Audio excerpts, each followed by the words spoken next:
सच बोलना इतना गुनाह हो जाएगा, राघव चड्ढा कभी सोचे भी नहीं होंगे। आपसे मतभेद के बाद पंजाब पुलिस का बड़ा एक्शन, राघव चड्ढा की जेट प्लस सिक्योरिटी वापस ले ली। अब केंद्र का भी बड़ा दखल सामने आया, राघव चड्ढा की सुरक्षा अब दिल्ली पुलिस संभालेगी।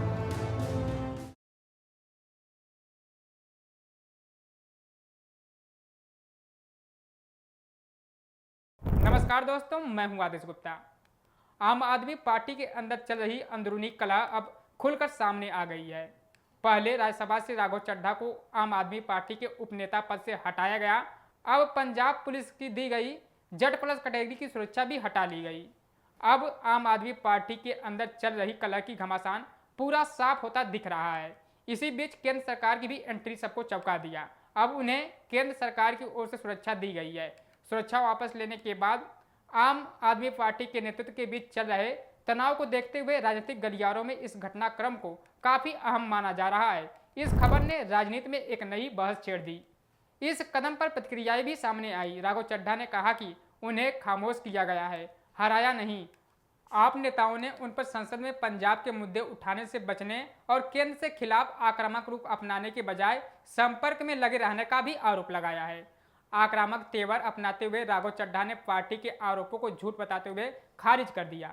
उन्होंने जोर से देकर कहा कि संसद में उनकी भूमिका सार्वजनिक मुद्दे उठाना है, न कि बाधा डालना। उन्होंने उन दावों को भी खारिज कर दिया। उन्होंने विपक्ष की प्रमुख कार्रवाइयों से किनारा किया है, जिनमें वॉकआउट करना, संवैधानिक अधिकारियों के खिलाफ नोटिस पर हस्ताक्षर करना शामिल है।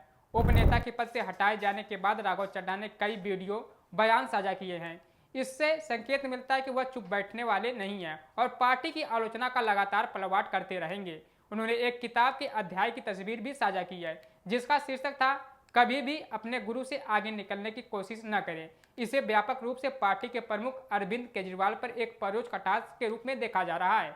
राज्यसभा सांसद राघव चड्ढा आम आदमी पार्टी से मतभेद के बीच उनके राजनीतिक और भविष्य को लेकर अटकलें भी तेज हो गई हैं और उनके द्वारा एक नया जेनजेड राजनीतिक दल नाच करने की संभावनाओं को लेकर चर्चाएं बढ़ रही है। राघव चड्ढा द्वारा इंस्टाग्राम पर एक रील साझा करने के बाद इस अटकल को और बल मिला, जिसमें उन्होंने युवाओं पर केंद्रित पार्टी बनाने का विचार करने का संकेत दिया था।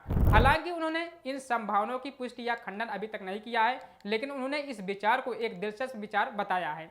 सोशल मीडिया यूजर द्वारा पोस्ट किए गए इस वीडियो में तर्क दिया गया है कि चड्ढा किसी भी अन्य राजनीतिक दल में शामिल होने के बजाय अपनी मौजूदा लोकप्रियता को लाभ उठाकर अपनी खुद की पार्टी लॉन्च कर सकती हैं। इसमें सुझाव दिया गया है कि ऐसा करने से युवा मतदाताओं को महत्वपूर्ण समर्थन मिल सकता है। इसी बीच आम आदमी पार्टी के बड़े नेता भी राघव चड्ढा पर बड़ा आरोप लगाया।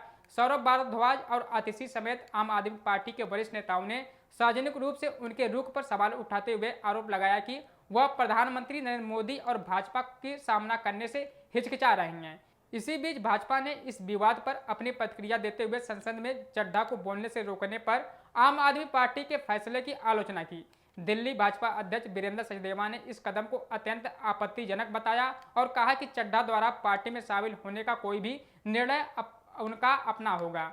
इस राजनीतिक उथल पुथल ने कई संभावनाओं को जन्म दिया है, जिनमें चड्ढा का भाजपा में शामिल होना और या स्वतंत्र रूप से राजनीति में उतरना शामिल है। हालांकि राज्यसभा सांसद की ओर से अभी तक कोई औपचारिक घोषणा नहीं की गई है। अनिश्चितता के बावजूद भी राघव चड्ढा 2028 तक उच्च सदन में बने रहने के लिए तैयार हैं। जब उनका वर्तमान कार्यकाल समाप्त होगा, फिलहाल उनकी टिप्पणियों ने अटकलों को हवा दे दी है और पर्यवेक्षक बारीकी से देख रहे हैं कि क्या जेनजेड पार्टी की उभरती हुई अवधारणा एक ठोस राजनीतिक कदम में तब्दील होती है या पार्टी के भीतर तनाव के बीच एक क्षणिक विचार बनकर रह जाती है। आपकी क्या राय है, कमेंट बॉक्स में जरूर बताइएगा। ऐसे ही तमाम अपडेट खबरें देखने के लिए हमारे साथ बने रहिएगा। तब तक के लिए जय हिंद दोस्तों।